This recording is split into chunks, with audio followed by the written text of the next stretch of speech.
Bismillahirrahmanirrahim. Alhamdulillahi rabbil alamin wal aqibatu lil muttaqina wala udwana illa 'alal zalimin. Asyhadu an la ilaha illallah wa asyhadu anna Muhammadan abduhu wa rasuluhu. Allahumma shalli ala Muhammadin wa ala alihi wa sahbihi ajmain wa ba'du. Kembali kita hadiri Majelis ilmu membahas 100 pelajaran penting yang bisa kita ambil dari kisah Nabi Yusuf. Bulan kemarin kita sudah baca di ayat 36 ketika Yusuf masuk penjara, kemudian ketemu dengan dua nabi. Dan dua nabi ini curhat tentang mimpi. Yang pertama memeras anggur, yang kedua membawa roti, kemudian dipatok oleh burung. Tolong takwilkan mimpi kami berdua. Nah, kan begitu. Singkat cerita di bulan kemarin seperti itu. Ternyata Yusuf tidak langsung menjawab pertanyaan. Dan semoga bapak-bapak masih ingat ada beberapa cara Rasulullah SAW menjawab pertanyaan para sahabat. Beliau gunakan satu pertanyaannya panjang, jawabannya pendek, bahkan super pendek. Ini cara pertama, seperti ya Rasulullah idza shallaitul maktubati wa sumtu ramadana wa ahlaltul halala wa haramtul harama a'adkhulul jannata. Ya Rasulullah, kalau sholat 5 waktu saya tunaikan, saum Ramadan saya selesaikan, semua ketetapan halal dan haram saya taati, apakah dengan begitu saya bisa masuk ke dalam al-jannah? Jawaban beliau, na'am. Pertanyaannya panjang, jawabannya pendek. Ini biasanya dulu ketika kita sekolah ujian ada pertanyaan, cukup jawabannya B atau S. Nah, ini cara Rasulullah juga. Kemudian ada cara kedua, pertanyaannya cuma satu, tapi jawabannya boleh jadi 2, 3 atau 4. Seperti ya Rasulullah inna narkabul bahra wa laisa ma'ana alma illal qalil idza syaribna atasna afana tawaddau bima'il bahri. Ya Rasulullah, saya pelaut, membawa air minum itu terbatas. Kalau waktu sholat tiba, air minum ini saya gunakan untuk berwudu, pasti kami akan haus. Pertanyaannya, boleh tidak saya berwudu dengan air laut? Kan pertanyaannya cuma satu, hukum berwudu dengan air laut. Jawaban beliau, huwa tahuru ma'uhu al-hillu maitatuhu. Laut itu airnya sah digunakan untuk bersuci, bangkainya pun halal. Padahal status ikan yang mati tidak lewat penyembelihan tidak ditanyakan oleh orang ini, tapi Rasulullah memberikan tambahan jawaban. Kalau sekarang contohnya apa? Contohnya pedagang. Bu, ini baju warna hijau harganya berapa? Pedagang menjawab, yang hijau warnanya, yang warna hijau harga 200.000, yang merah 250.000, yang hitam harganya 100.000. Ini yang kuning harganya malah 50.000. Padahal yang ditanya hanya baju warna hijau. Itu pedagang. Ditanya satu, jawabannya mungkin 2, 3, 4 dan lain sebagainya. Ada pertanyaan, jawabannya pertanyaan. Nah, ini gaya Rasulullah juga. La tatabi'anna sunana man kana qablakum hadwal quddati bil quddati hatta law dakhalu juhra dabbin la dakhaltumuhu. suatu saat umat Islam sejengkal demi sejengkal, sehasta demi sehasta akan mengikuti kelakuan orang-orang terdahulu. Muncul pertanyaan, al Yahuda wan Nasara, ya Rasulullah, apakah kelakuan Yahudi dan Nasrani yang akan diikuti oleh umat Islam? Jawaban beliau, faman, siapa lagi? Pertanyaan dijawab pertanyaan. Seperti Pak Agus nanya kepada istrinya, Bu, boleh nggak aku nikah lagi? Bapak berani nikah lagi? Ini kan pertanyaan, tapi itu jawaban. Jadi boleh menjawab pertanyaan, dijawab dengan pertanyaan. Itu Rasulullah juga. Yang keempat, pertanyaan justru dijawab dengan marah. Rasulullah ceramah, tiba-tiba ada yang bertanya, ya Rasulullah, man abi, bapak saya namanya siapa? Ceramah akidah, pertanyaan, bapak saya namanya siapa? Rasulullah menjawab, abuka Hudafah, bapakmu namanya Hudafah. Yang lain, loh, kira-kira bapak saya Rasulullah tahu tidak? Akhirnya yang lain merembet pada nanya. Disitulah akhirnya Umar bin Khattab melihat raut wajah Rasulullah marah, langsung maju berlutut di hadapan Rasulullah meminta maaf atas lancangnya para sahabat. Jadi boleh muncul pertanyaan dijawab dengan marah, tetap dijawab tapi nadanya marah. Baik, nah Nabi Yusuf pada ayat 36 ditanya tentang mimpi, tidak langsung dijawab, muter-muter dulu. Rasulullah tahu si A ini keluar dari penjara akan menghadapi eksekusi mati. Si B keluar dari penjara akan masuk istana. Seluruh istana orangnya kafir. Biar dia masuk istana, sistemnya kafir, dia beriman. Si yang akan menghadapi eksekusi, menghadap Allah dalam keadaan sudah beriman, maka diberi daurah tauhid terlebih dahulu. Takwil mimpi itu tidak terlalu penting. Maka akhirnya di ayat 37 yang sudah kita pelajari di bulan kemarin, qala la ya'tikuma ta'amun turzaqanihi illa nabba'tukuma bita'wilihi qabla ayyatiyakuma dzalikuma mimma 'allamani rabbi. Dikenalkan tentang Allah Rabbnya Nabi Yusuf. Gak usah kamu cerita mimpi, sebelum kamu cerita aku sudah tahu.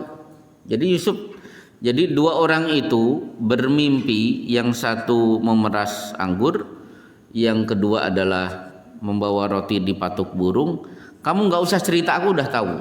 Itulah istimewanya Yusuf. Tapi Yusuf mengatakan, dzalikuma mimma 'allamani rabbi. Yang demikian itu karena aku diajari oleh Tuhanku Allah. Nah, ujung ayat Nabi Yusuf mengenalkan kehidupan akhirat. Inni taraktu millata qaumin la yu'minuna billahi wa hum bil akhirati hum kafirun. Sesungguhnya aku telah meninggalkan agama orang-orang yang tidak beriman kepada Allah, bahkan mereka tidak percaya kepada hari akhir. Berarti Yusuf mengenalkan bahwa suatu saat ada hari akhir, dan perlu diketahui yang bisa membuat bapak-bapak terlecut melaksanakan amal soleh dan menjauhi larangan itu karena kita percaya kepada hari kiamat, hari akhir. Contoh, kenapa bapak-bapak berani bersodakoh, tidak berani meninggalkan zakat? Kenapa zakat, infak, sodakoh ditunaikan? Itu terjadi karena iman kepada hari akhir lah. Kalau saya tidak zakat, harta yang saya miliki nanti akan berubah menjadi suja akro, ular yang berbisa melilit tubuh saya dan mematuk-matuk saya fi yaumin kana miqdaru khamsina alfa sanah, dan itu akan berlangsung selama 50.000 tahun. Boleh jadi saya tidak zakat, harta berubah menjadi fatukwa biha jibahuhum wa junubuhum, berubah menjadi setrika yang akan menyetrika tubuh saya bagian depan dan belakang. Kalau saya tidak zakat dan infak atau sodakoh, boleh jadi sayutawwaku nama bakhilu bihi yaumal qiyamah, seluruh harta akan digandulkan menjadi kalung di leher saya. Akhirnya karena ayat-ayat inilah, ini kan peristiwa nanti hari kiamat, membuat kita dengan ringan melaksanakan zakat, infak dan sedekah. Termasuk hari ini meninggalkan rumah, datang ke Masjid Baitul Muslimin, duduk di majelis taklim. Karena ingat hari kiamat, man salaka tariqan yaltamisu fihi ilman sahalallahu lahu tariqan ilal jannah. Siapa yang melangkahkan kaki untuk menuntut ilmu, Allah permudah langkah kakinya menuju al-jannah, surga. Berarti ini kehadiran bapak-bapak karena faktor iman kepada hari akhir. Ayat 38. Wattaba'tu millata abai Ibrahim. Nah, bagi bapak-bapak yang pernah mendengar milah Ibrahim.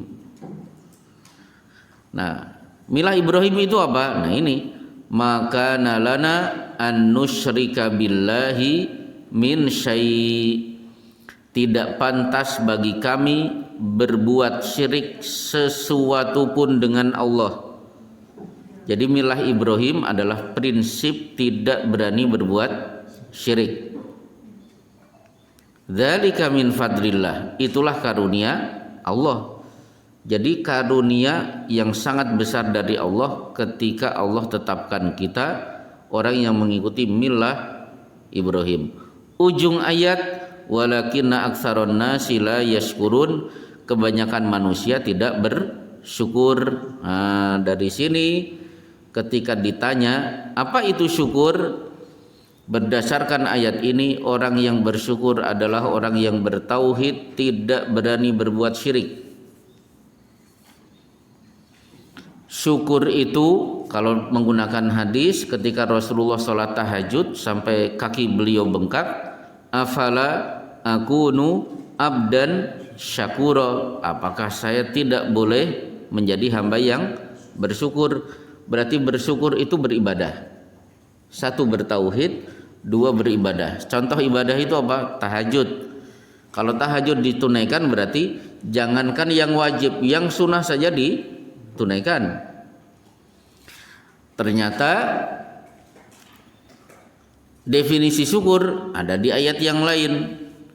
I'malu ala Dawuda syukron, bekerjalah wahai keluarga Daud sebagai cara kalian mewujudkan syukur. Berarti para suami, kepala rumah tangga, Senin sampai Jumat pagi-pagi berangkat ke kantor untuk mengais rezeki, itu bagian dari syukur. Berarti syukur itu tinjauannya tauhid. Ayatnya ini ayat 38. Syukur itu beribadah. Jangankan yang wajib, yang sunnah-sunnah saja dijaga.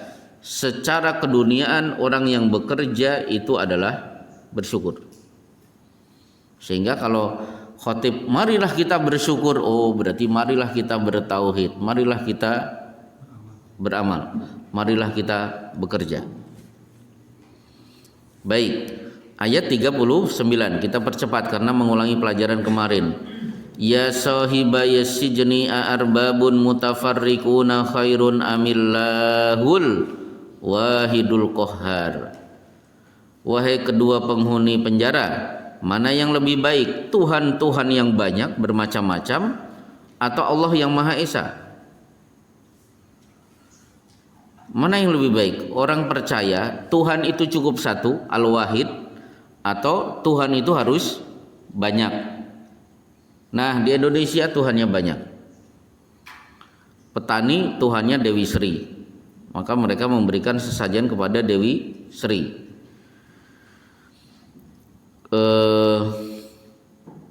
Pemain bola Dewi Fortuna. Oh, Dewi Fortuna belum berpihak kepada kesebelasan bangsa Indonesia. Nelayan Nyi Roro Kidul. Jadi Tuhannya banyak. Mana yang lebih baik? Orang yang punya prinsip Tuhan itu cuma satu atau Tuhan itu banyak. Nah, kemudian ayat 40. Nah, inilah hari ini kita pelajari. Ma ta'buduna min dunihi illa asma'an sammaitumuha antum wa aba'ukum ma anzalallahu biha min sultan inil hukmu illa lillahi amara alla ta'budu illa iyyah dzalikad dinul qayyimu walakinna aktsaron nasi la ya'lamun. Nah, pelan-pelan kita terjemahkan. Apa yang kamu ibadahi, kalau di sini diterjemahkan apa yang kamu sembah selain Dia, hanyalah nama-nama yang kamu buat-buat, baik oleh kamu sendiri maupun oleh nenek moyangmu. Jadi istilah Tuhan-Tuhan tadi, Dewi Sri, Dewi Fortuna, Nyi Roro Kidul, itu hanya karangan dibuat-buat, nggak ada dasarnya sama sekali. Kalau menggunakan jalur sanad gak jelas sanadnya. Kalau Bapak baca hadis, saya kan punya kajian Sahih Bukhari, ada Sahih Muslim. Itu kalau kajian kitab hadis, itu seluruh perawi saya baca namanya. Qala haddatsana Musaddad, qala haddatsana Abdullah, qala haddatsana Gundar, qala haddatsana, sampai ujung-ujungnya an Abi Hurairah radhiyallahu anhu. Jelas sanadnya. Kalau orang yang pernah belajar ilmu hadis bisa diteliti, si ini lahir tahun berapa, mati tahun berapa, kira-kira dia bertemu tidak dengan perawi selanjutnya. Itu bisa dicek. Nah, kepercayaan kepada Nyi Roro Kidul itu gak ada sanadnya. Coba Bapak cari sanadnya dari mana. Berarti setiap berita tidak jelas sanadnya sudah otomatis ditolak. Maka Imam Muslim mengatakan, membawakan riwayat al isnadu minad din laulal isnadu laqala man syaa ma syaa. Sanad, ilmu sanad itu cara untuk menjaga agama ini. Seandainya tidak ada teori sanad, maka orang betapa bebas mengatakan ini sabda Rasulullah padahal Rasulullah belum pernah bersabda. Jadi karena ada sanad, jadi gini, hadis itu kan ada matan. Kalau disebut matan itu sabdanya Rasulullah. Misalnya qala Rasulullah sallallahu alaihi wasallam, man kana yu'minu billahi wal yaumil akhiri fal yukrim jarahu. Siapa yang beriman kepada Allah maka muliakan tetangganya. Ini matan, maksudnya isi redaksi hadis. Tapi di sana ada sanad, rangkaian orang-orang yang ikut meriwayatkan hadis dari Rasulullah sampai Imam Bukhari, dari Rasulullah sampai Imam Abu Dawud. Itu jelas kelihatan, nanti bisa dilihat biografinya. Oh, ternyata perawi ini terkenal pendusta. Nah, berarti dicoret, nggak bisa dijadikan pegangan. Seperti ada perawi namanya Amru bin Sabit. Kalau ada seorang ustadz membaca hadis, loh kok perawinya ada yang bernama Amru bin Sabit, dia bisa ingat dengan perkataan Abdullah bin Mubarak, da'u haditha Amru bin Sabit fa innahu kana yasubbus salaf. Tinggalkan, jangan terima kalau ada hadis di situ ada Amru bin Sabit, karena dia suka mencela salaf, yaitu mencela para sahabat. Nah, karena sanad akhirnya oh ini hadisnya dhaif, jangan dipakai. Tapi ada teori cerita Nyi Roro Kidul pakai sanad? Oh, nggak ada. Coba tanyakan kepada ahli sejarah, ini cerita Nyi Roro Kidul ini kira-kira dari mana? Maka di sini asma'an samaitumuha itu yang dibuat-buat, baik oleh kamu sendiri maupun oleh nenek moyangmu. Kalimat berikutnya, Allah tidak menurunkan suatu keterangan pun tentang hal nama-nama itu. Redaksi Arabnya, ma anzalallahu biha min sultan. Dalam bayangan bapak-bapak atau ibu-ibu, sultan itu apa? Apa itu? Sultan itu apa? Kekuasaan, kerajaan kan? Nah, kalau bapak buka tafsir, ilmu itu dalam Al-Quran berkali-kali ditampilkan dengan sultan. Cuma di sini diterjemahkan keterangan. Allah tidak pernah menerangkan ilmunya, nggak ada ilmunya, keterangannya dari Allah. Maksudnya apa? Kenapa ilmu ditampilkan dengan kata-kata sultan? Karena hanya orang yang berilmulah yang berhak untuk menjadi penguasa. Mana buktinya? Ya umul qauma akra'uhum li kitabillah. Yang berhak menjadi imam siapa yang paling menguasai kitabullah. Ilmu sultan. Kemudian yang lain, innallaha astafahu alaikum wa zadahu bastatan fil ilmi wal jismi. Talut memang miskin, tapi kenapa berhak menjadi raja? Bastatan fil ilmi wal jismi, luas ilmunya dan kuat badannya. Berarti karena ilmu, maka dia berhak menjadi raja. Termasuk kenapa Adam berhak menjadi khalifah di muka bumi. Malaikat kan pengen untuk menjadi khalifah di muka bumi, karena wa nahnu nusabbihu bihamdika wa nuqaddisu lak. Kami senantiasa bertasbih. Ternyata disodorkan ilmu, ditanyakan kepada malaikat, malaikat waalaikumsalam dengan jujur menjawab, subhanaka, maha suci engkau ya Allah, la ilma lana, tidak ada ilmu pada diri kami untuk menjawab pertanyaan engkau. Berarti kan malaikat tidak punya ilmu. Begitu disodorkan kepada Adam, seluruh pertanyaan selesai dijawab oleh Nabi Adam. Akhirnya Adam berhak menjadi khalifah. Berarti menjadi khalifah itu bukan karena soleh tok, rajin bertasbih, kemana-mana bawa biji tasbih, itu enggak. Yang berhak menjadi penguasa khalifah adalah orang yang berilmu. Maka Umar bin Khattab mengatakan, ta'allamu qabla an tusawwadu. Tuntutlah ilmu sebelum kalian nanti menjadi penguasa. Berarti jangan berkuasa kalau kamu tidak punya ilmu.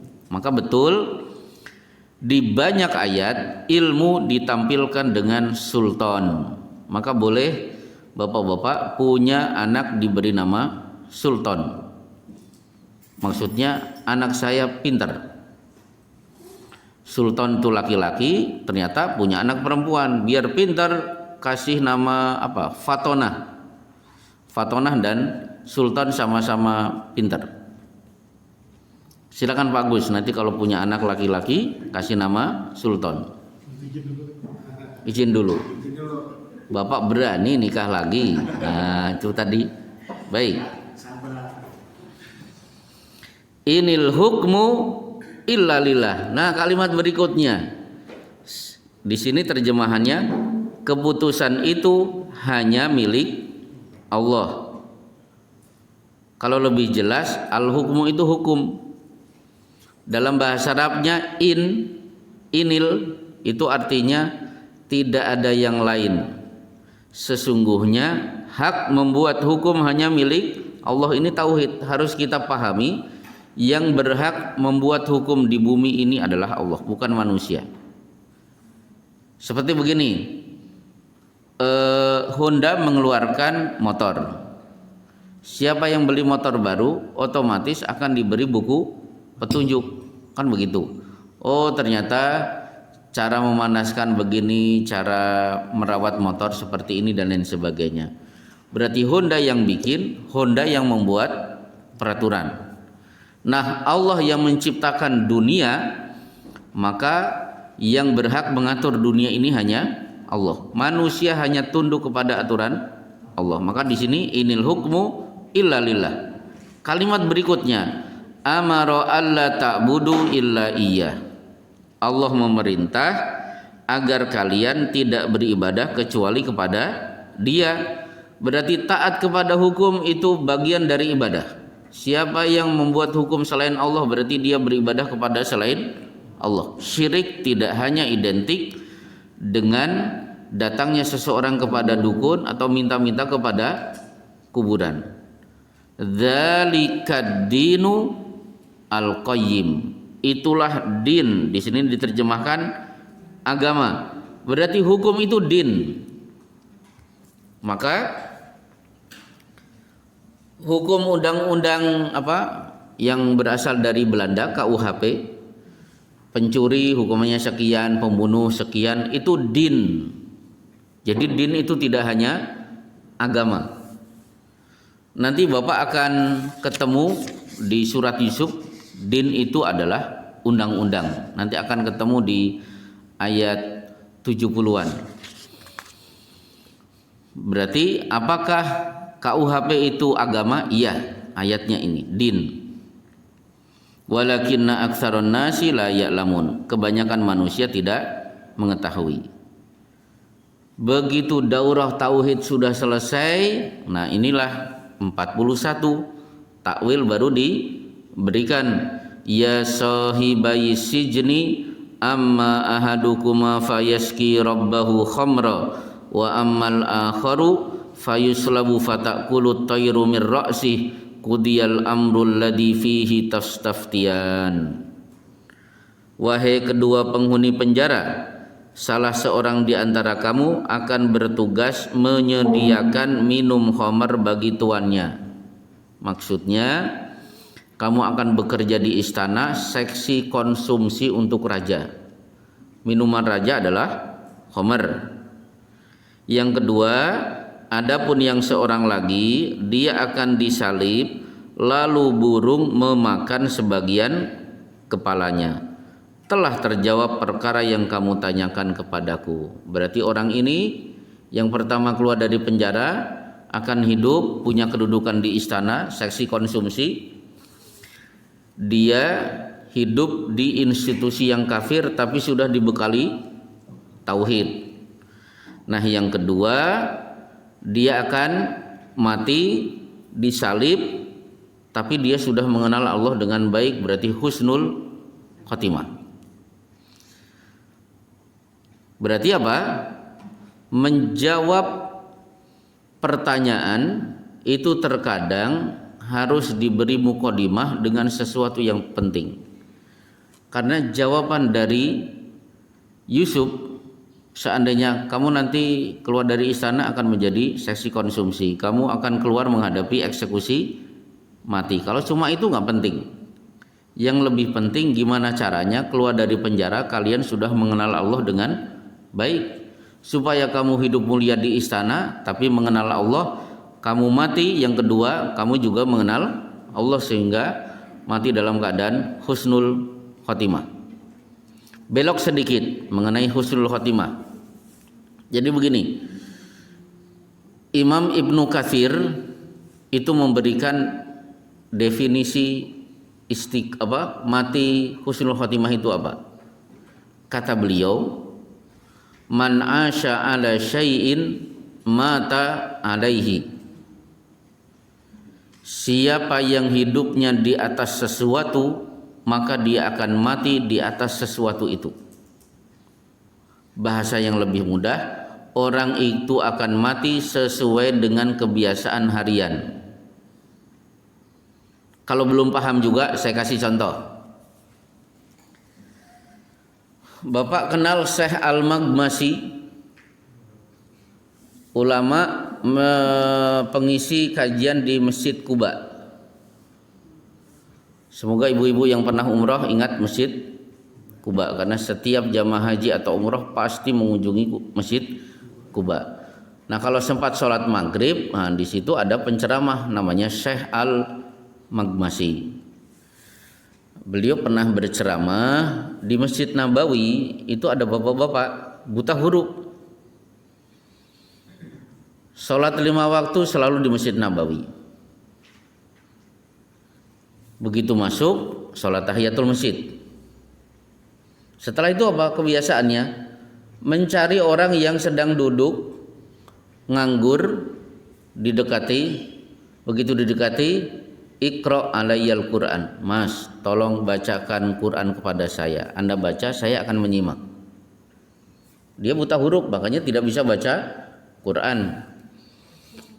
Jadi punya kebiasaan di Masjid Nabawi selalu mendekati orang untuk baca Quran orang itu, dia yang menyimak. Karena dia orang Arab, otomatis tahu apa yang dibaca. Itu kebiasaan harian, 5 waktu selalu begitu. Nah, Pak Agus tidak ketemu orang itu karena saat itu udah meninggal orangnya. Kalau Pak Agus orangnya masih hidup, mungkin Pak Agus bisa ditemui, disuruh baca Quran.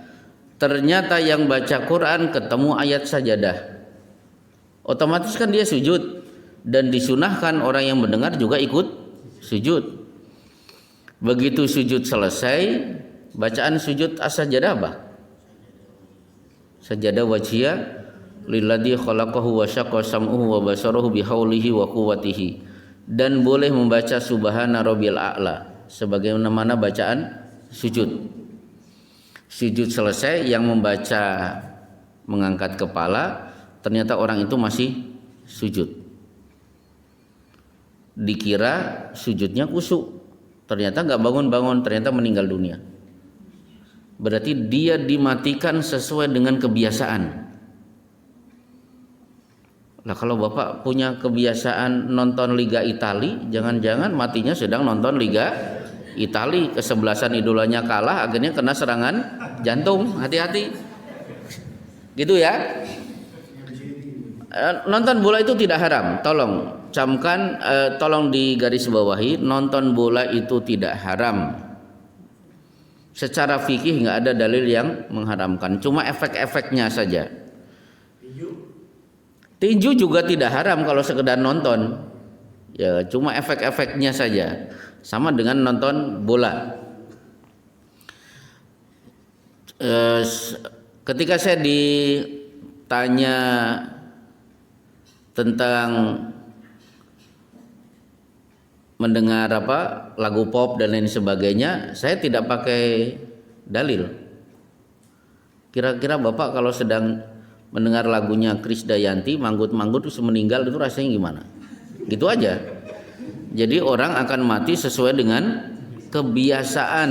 Nah, orang ini kan tiap 5 hari 5 sholat selalu ke Masjid Nabawi, habis sholat tahiyatul masjid pasti dia nyari orang, tolong bacakan Quran, saya mau menyimak. Itu kebiasaannya, akhirnya dimatikan sesuai dengan kebiasaan. Baik, kita lanjutkan.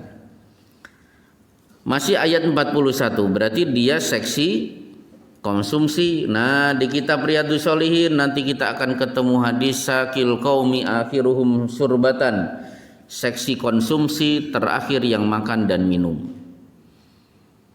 Jadi seksi konsumsi itu bukan membahagiakan sebenarnya. Dia harusnya stres.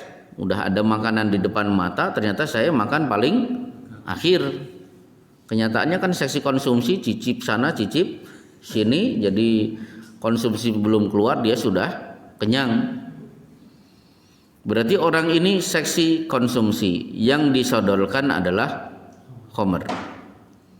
Baik, ayat 42. Wa qala lilladzi dhanna annahu najim minhu madhkurni inda rabbika fa ansahu syaitanu dzikra rabbih falabitha fis sijni bid'a sinin. Ayat 42. Dan dia Yusuf berkata kepada orang yang diketahuinya akan selamat di antara mereka berdua. Berarti Yusuf berkata kepada orang yang akan menjadi seksi konsumsi, terangkanlah keadaanku kepada tuanmu. Maka setan menjadikan dia lupa untuk menerangkan keadaan Yusuf kepada tuannya.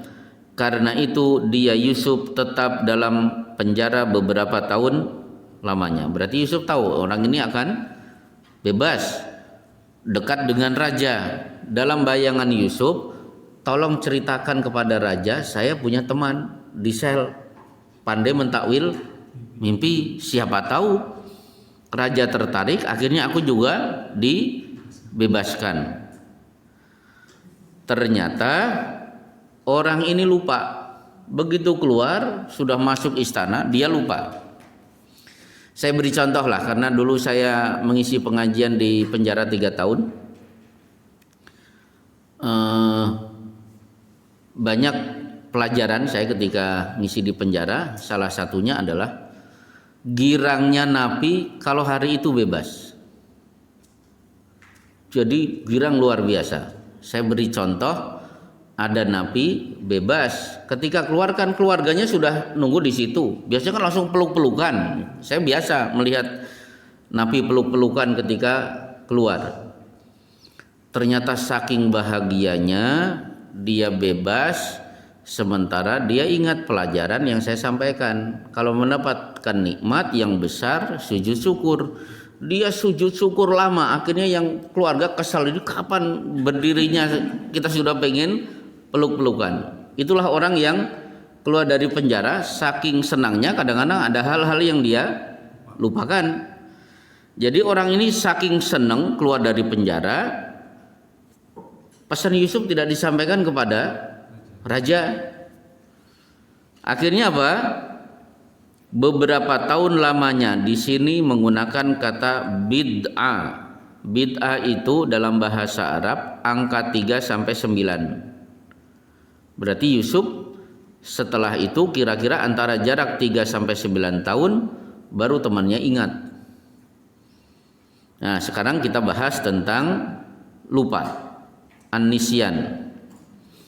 Apa yang perlu Bapak-bapak ketahui tentang lupa? Lupa itu sifat khas manusia. Maka kalau kita punya kamus bahasa Arab, kata insanun kita buka. Insan itu terjemahannya manusia, mungkin terjemahannya lupa.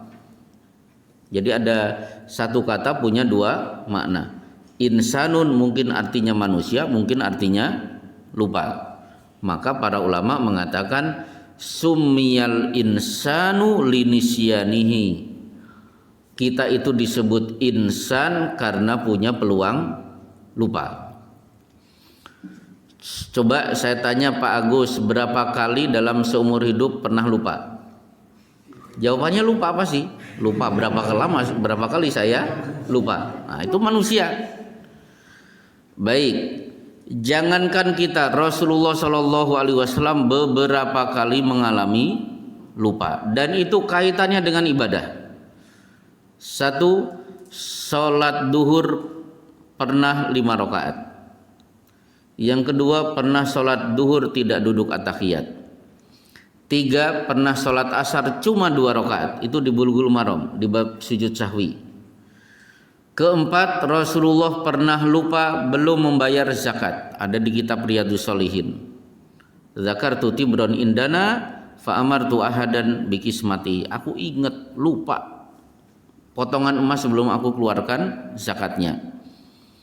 Yang kelima, sholat subuh sudah sawu sufufakum, tiba-tiba beliau terdiam dan bersabda ala makanikum, tetap berdiri di tempat kalian masing-masing. Beliau pulang, akhirnya balik lagi ke masjid, yakturu ra'sahu ma'an, ternyata menetes air dari rambut beliau. Berarti beliau lupa belum mandi junub. Pernah kita sudah mau takbiratul ihram, ya Allah saya belum mandi junub. Rasulullah pernah. Jadi 1, lupa itu sifat khas manusia, bahkan para nabi mengalami lupa. Yang kedua, lupa bagian dari nikmat. Lupa itu bagian dari nikmat. Seperti Ramadan, saum, jam 11 haus, tiba-tiba 2 gelas es jeruk habis diminum. Begitu alhamdulillahilladzi hamdan katsiran thayyiban mubarakan fihi ghairu makfin wala mustagna anhu rabbana. Istrinya mendengar, "Pak, kok baca itu?" "Iya, habis minum." "Loh, ini kan tanggal 1 Ramadan." Itu lupa bagian dari nikmat. Seperti dulu kita sekolah, hari ini ulangan, ternyata gurunya masuk lupa. Wah, itu seneng. Girang, saya pernah dulu di SMP belum belajar malamnya, tiba-tiba gurunya juga lupa. Sebagaimana lupanya seseorang ditinggal mati oleh orang yang dia cintai. Hari pertama stres, hari kedua akhirnya dilupakan, dikikis memorinya sedikit demi sedikit. Setahun kemudian perasaannya sudah biasa. Seandainya tidak diberikan lupa, dia akan menjadi orang yang merana seumur hidup.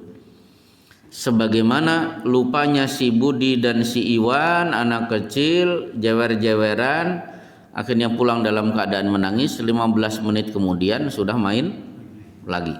Itu kan lupa. Berarti lupa itu bagian dari nikmat. Dan lupa bagian dari udzur syar'i. Tapi tadi ketika kita lupa ternyata minum, Allah memaafkan. Tapi coba bapak-bapak naik motor, ada pemeriksaan polisi, SIM ada di rumah, bapak dimaafkan tidak sama polisi? Maaf pak, saya lupa. Ternyata polisi tidak ada maaf bagimu. Allah ternyata lebih murah dari pak polisi. Allah memaafkan. Sehingga Rabbana la tu'akhidna in nasina aw akhtana. Ya Allah, jangan hukum kami kalau perbuatan itu karena kami lupa atau kami tidak sengaja. Allah Maha Pemurah, yang lupa dimaafkan. Tapi ternyata manusia ketika membuat peraturan itu tidak memberikan tolerir, lupa tetap dihukum. Dan ternyata nanti pada hari kiamat, nanti di kitab Riyadhus Shalihin di bab khauf ada hadis yu'ta bi an umillah fid dunya min ahlin nar fayusghabu sabghatan. Nanti akan didatangkan orang yang di dunia paling bahagia, paling sukses, tapi dia ahli maksiat. Jadi ahli maksiat tapi hidupnya dikelilingi oleh kesenangan, dan dia orang yang paling bahagia di dunia.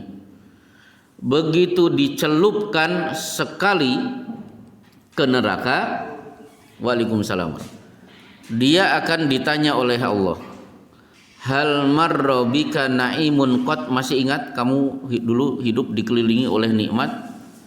Ternyata orang itu lupa sama sekali kalau di dunia pernah senang. Coba, hidupnya dikelilingi nikmat, dia paling sukses di dunia, sekali masuk neraka dia sudah tidak ingat kalau dulu pernah senang. Setelah itu akan didatangkan seorang mukmin yang paling banyak penderitaannya di dunia.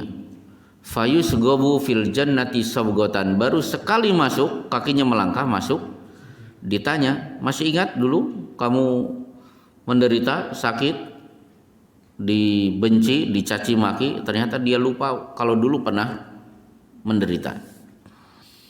Itu dua kelompok manusia yang akan sama-sama lupa. Satu lupa dengan penderitaan, yang kedua lupa dengan nikmat yang pernah dia rasakan. Baik, terakhir berkenaan lupa. Lupa yang tidak diudzur adalah lupa yang berkali-kali. Sekali dimaafkan, tapi kalau sudah berkali-kali tidak. Seperti di kitab Subulus Salam, ada orang datang, ya Aba Hurairah sumtu fanasitu wa akaltu, saya saum, lupa makan saya sampai kenyang. Kata Abu Hurairah, nggak masalah, lanjutkan saumnya. Besok ketemu lagi, Abu Hurairah, hari ini saya saum, lupa lagi. Ya nggak apa-apa. Ternyata besok lupa lagi. Akhirnya dengan nada kesal Abu Hurairah mengatakan, innaka rajulun lam yata'awadi siyam. Udah besok gak usah puasa lagi, karena tiap hari lupa. Dan lupa itu tidak boleh didesain. Lupa itu tidak boleh diniatkan. Sengaja naruh es jeruk di meja, siapa tahu nanti lupa. Itu gak boleh. Seperti Kabayan kan puasa-puasa Itu kan di sakunya ada nasi sama air. Kebayang puasa? Iya puasa jelas. Loh kenapa ada nasi persiapan kalau saya lupa? Nah, jadi lupa itu tidak boleh dipersiapkan, harus dihindari. Jadi lupa itu harus dihindari. Nah terakhir, lupa itu produknya setan. Makanya di sini fa'ansahu syaiton, setanlah yang membuat lupa orang itu. Di surat Al-Kahfi, kisah Ashabul Kahfi, kisah pembantu Nabi Musa, tolong ingatkan saya kalau ikan yang sudah kita masak tiba-tiba hidup, gerak-gerak meloncat ke laut, tolong beritahu saya. Di situ saya akan bertemu dengan Khidir. Fa'ansahu syaitanu dzikra rabbih. Akhirnya setan membuat lupa murid Nabi Musa. Jadi lupa itu berasal dari setan, maka kita perlu berlindung kepada Allah dari lupa. Baik. Mungkin tidak ada pertanyaan. Kalau nggak ada pertanyaan saya akan lanjutkan. Ada pertanyaan? Tidak ada. Baik. Akhirnya ayat 43. Inilah babak ketika akhirnya si tukang pemeras khamr ingat dengan pesan Yusuf. Wa qalal maliku inni ara sab'a baqaratin simani ya'kuluhunna sab'un ijafu wa sab'a sumbulatin khudri wa ukhra yabisat. Ya ayyuhal mala'u aftuni fi ru'yaya in kuntum lirru'ya ta'burun. Dan raja berkata kepada para pemuka kaumnya, maksudnya menteri, sesungguhnya aku bermimpi melihat 7 ekor sapi betina yang gemuk dimakan oleh 7 ekor sapi betina yang kurus. Kan aneh, sapi gemuk ditelan oleh sapi kurus. Dan 7 tangkai gandum yang hijau dan 7 tangkai lainnya kering. Wahai orang yang terkemuka, maksudnya para menteri, terangkanlah kepadaku tentang takwil mimpiku itu jika kamu dapat menakwilkan mimpi. Disimpulkan oleh para ulama, mimpi yang benar kadang-kadang dialami oleh orang kafir. Jadi tidak hanya orang beriman. Seperti Fir'aun bermimpi kursinya diduduki oleh anak kecil dari kalangan Bani Israel. Akhirnya membuat Fir'aun punya kesimpulan, berarti ada anak dari Bani Israel yang akan mengkudeta kekuasaanku, dan akhirnya akan terbukti. Jadi mimpi yang benar tidak hanya didominasi oleh orang beriman, orang kafir mungkin. Sebagaimana tetangga saya, nomor togelnya tepat setelah mimpi, akhirnya dibelikan, ternyata benar. Jadi tidak menutup kemungkinan. Akhirnya minta pendapat kepada para menteri. Kalau menteri itu bahasa Arabnya wazir, Rasulullah menyebut dengan bitonah. Kalau ingin melihat penguasa itu baik atau tidak, nanti di kitab Riyadhus Shalihin juga akan ketemu hadisnya. Kalau ingin tahu seorang penguasa, lihat menteri-menterinya. Kalau ada menteri-menteri selalu ikut dengan penguasa itu berarti penguasanya tidak baik. Tapi kalau menteri berani menegur, itu menteri yang baik dan penguasanya baik. Contoh nanti di bab sabar, Riyadhus Shalihin lagi. Umar bin Khattab itu memberi syarat yang berhak menjadi menteri yang mengelilingiku. Ashabul qurra kuhulan au subbana. Mereka harus ahli Quran dan diapit oleh yang senior dan junior. Jadi yang junior itu semangatnya hebat, senior yang sudah punya pengalaman, dan harus qurra, ahli Quran. dan harus berani menegur Umar bin Khattab. Nah, salah satunya adalah Al-Hur bin Qais. Ini menterinya Umar bin Khattab. Ketika ada tamu datang bernama Aqra bin Habis, Uyainah bin Mihsan ternyata menghadap Umar untuk mencaci maki. Ya Ibnal Khattab, ma tu'tinal jasla wa la tahkumu fina bil adli. Kamu tidak becus menjadi pemimpin dan kamu tidak bisa mensejahterakan rakyatmu. Umar itu kan naik pitam dan orang itu hampir ditampar. Menterinya langsung mengatakan, ay amirul mu'minin fa innallaha ta'ala qala khudil afwa wa'mur bil urfi wa a'rid anil jahilin. Wahai amirul mu'minin, sebelum marah tolong dengarkan ayat Quran, berikan pemaafan, dan jangan layani orang bodoh. Orang ini bodoh, gak usah dilayani. Akhirnya Umar pun langsung berhenti, emosinya langsung hilang. Wa kana Umar ibnul Khattab radhiyallahu anhu waqafan li kitabillah. Umar bin Khattab itu selalu diam kalau ditegur oleh kitabullah. Jadi pemimpin itu bagus kalau dikelilingi oleh menteri-menteri yang berkualitas, berani menegur. Baik, nah sekarang bagaimana jawaban menteri-menteri? Ayat 44. Qalu adghathu ahlam wa ma nahnu bi ta'wilil ahlami bi'alimin. Mereka menjawab, itu mimpi-mimpi kosong dan kami tidak mampu menakwilkan mimpi itu. Coba kita buka tafsir, ternyata menteri kan tidak berani mentakwilkan mimpi. Jawabannya, itu mimpi kosong, kami tidak mampu menakwilkan. Keterangan para ulama, pertama, mimpi itu sebenarnya para menteri punya jawaban, tapi tidak memberikan jawaban kepada raja, takut raja itu panik. Berarti akan terjadi paceklik 7 musim. Daripada raja panik disampaikan takwil, mendingan kami mengatakan kami tidak tahu. Tafsir kedua adalah para menteri betul-betul tidak tahu. Nah, inilah sikap jujur. Ditanya sesuatu, kalau tidak punya jawaban, lebih baik jujur saya tidak tahu. Sebagaimana malaikat, subhanaka la ilma lana, maha suci engkau ya Allah, kami tidak punya ilmu. Jujur malaikat. Rasulullah selalu terdiam, ditanya satu pertanyaan kalau ayat belum turun.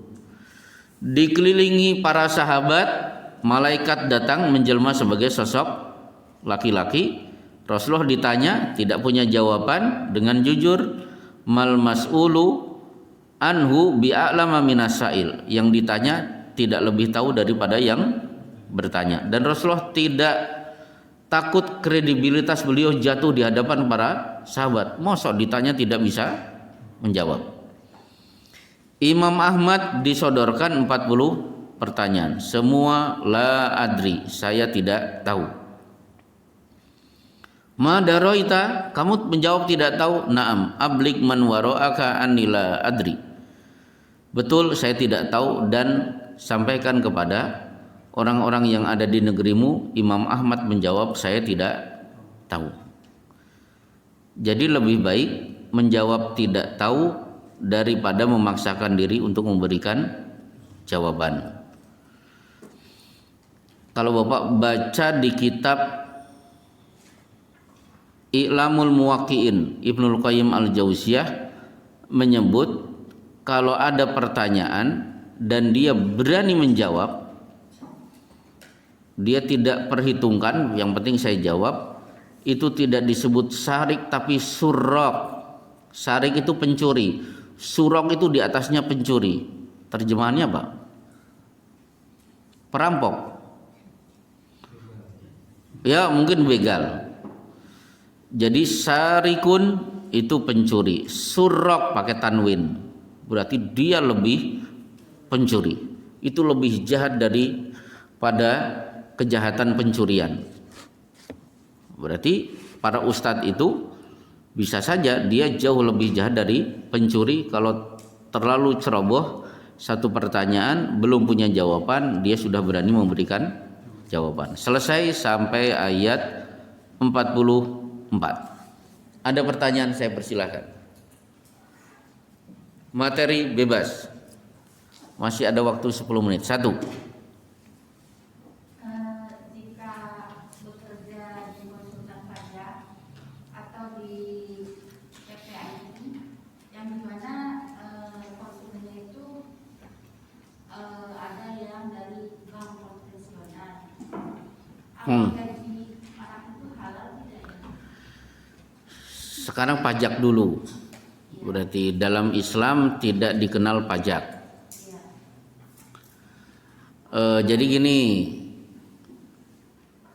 dalilnya adalah penulis kitab Riyadhus Shalihin, Imam Nawawi, mendengar khalifah menyampaikan pengumuman, kita akan berjihad dan membutuhkan dana. Khas Baitul Mal tidak cukup. Maka kami meminta rakyat untuk iuran, berarti diminta untuk donasi.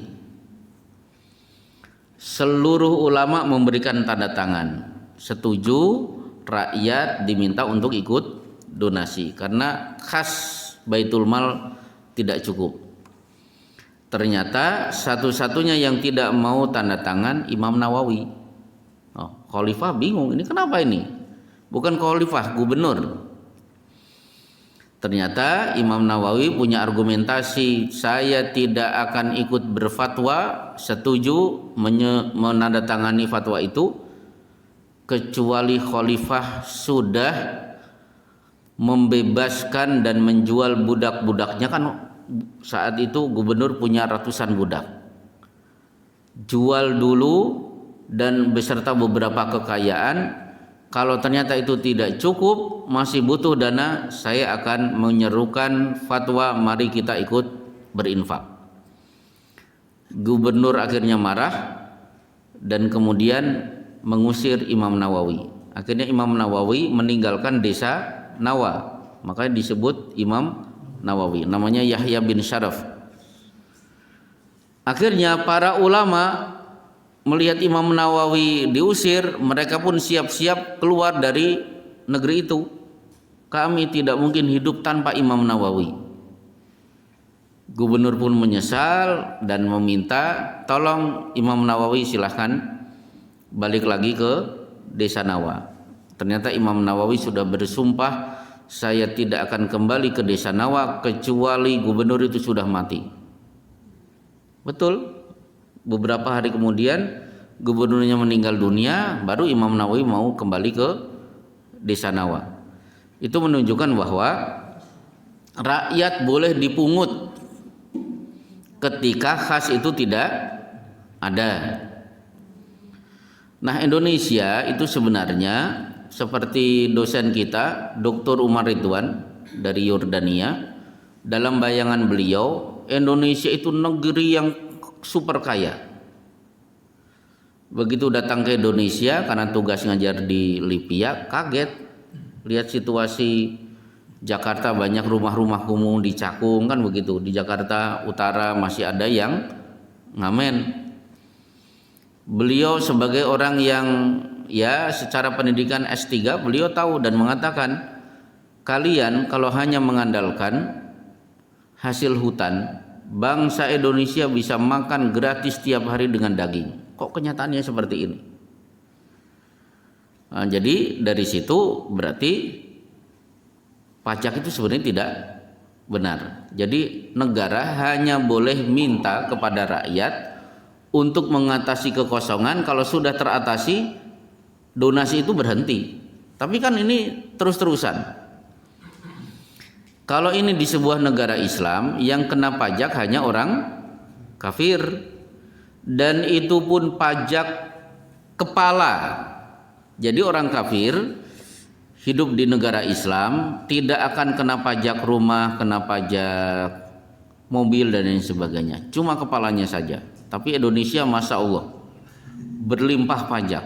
Makan bakso di Toti aja ternyata ada pajaknya. Sampai akhirnya nggak mau lagi saya makan di situ.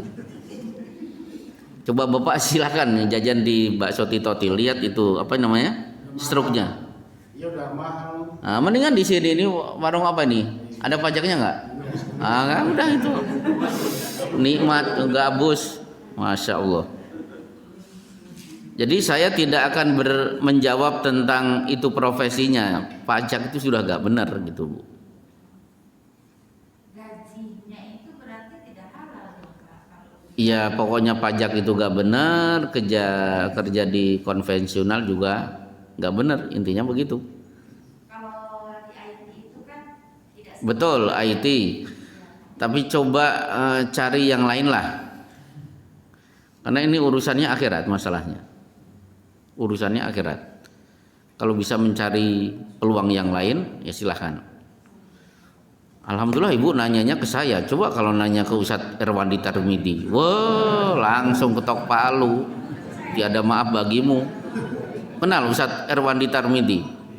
Iya. berarti kalau tapi itu gajinya berarti haram dong ya? Ya nggak tahu Bu, pokoknya begitu.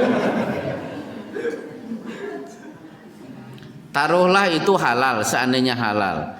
Kira-kira halalan toyiban tidak? Seandainya halal, gitu aja. Toiban itu maksudnya apa? Ada dua ya? Tidak semua halal itu toyib.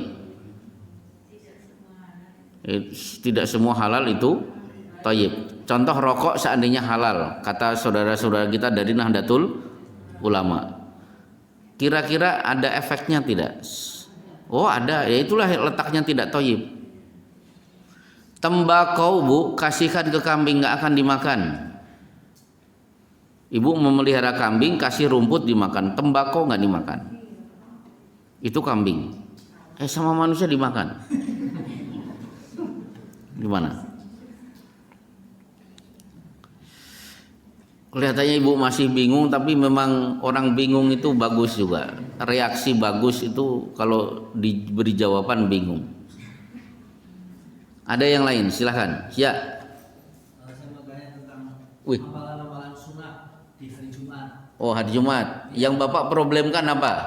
Yang pertama, Karena sangat banyak. Kalau saya bahas setengah jam nggak selesai. Yang Bapak permasalahkan apa? yang pertama untuk sholat mandi sunnah boleh tidak dibarengi dengan mandi junub. Enggak masalah. Idza istama ibadatani min sinfin wahidin dakhalat ihdahuma 'alal ukhra. Boleh. Dua-duanya seirama sama sifatnya. Dua. Yang kedua, apabila kita sedang safar, apakah saya pernah baca walau benar apa tidaknya hadisnya belum aja apa ya? Ya. Itu malah dibolehkan untuk tidak Jumatan. Safar itu Rasulullah tidak pernah Jumatan, tidak juga sholat Idul Fitri. Fatu Mekah terjadi di bulan Syawal. Rasulullah tidak Idul Fitri. Yang ketiga, 3. Alhamdulillah, cepat aja udah jam 8. Iya, kenapa? yang ketiga, waktu kita mengamalkan sholat mutlak, Ya. umpamanya kita Jumatan di masjid yang adanya 2 kali. Ya.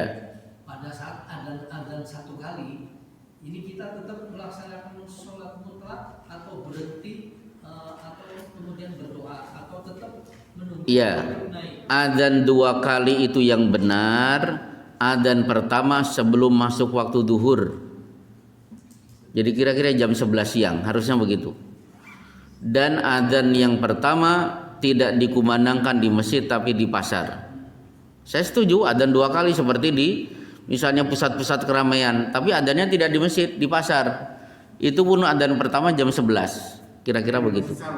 Saya tidak menanyakan adzannya. Ya, sholat mutlaknya berarti sudah masuk waktu duhur.